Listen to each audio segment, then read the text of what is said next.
నగరంలోని ఎస్టేట్ లో వినాయక చవితి వేడుకలు అత్యంత వైభవంగా నిర్వహించారు. ఈ వేడుకలు 5 రోజుల పాటు నిర్వహిస్తారు. అందులో భాగంగా ప్రత్యేక పూజలు నిర్వహించి అన్నదాన కార్యక్రమం నిర్వహించారు. ఈ వినాయక చవితి వేడుకలను కార్మికులందరూ కలిసి సమిష్టిగా నిర్వహిస్తారు. ఈ సందర్భంగా మాట్లాడుతూ 5 రోజుల పాటు ఈ కార్యక్రమాన్ని నిర్వహిస్తామన్నారు.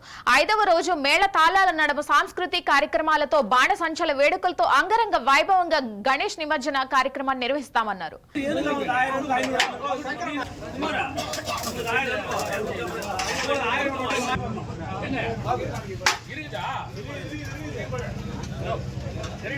ప్రతి సంవత్సరం మేము ఆటోనగర్ కార్మికులు అందరూ కలిసి గ్రాండ్గా చేస్తాము.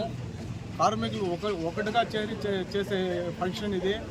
7వ తేదీ వినాయకమూర్తికి అన్ని అభిషేకాలు అన్ని అలంకారం అన్నీ చేసి అర్చన చేసి తెరదీసినాము. 9వ తేదీ ఈ పొద్దు అన్నదానం జరుగుతూ ఉంది. రేపు అన్నదానం ఉంది.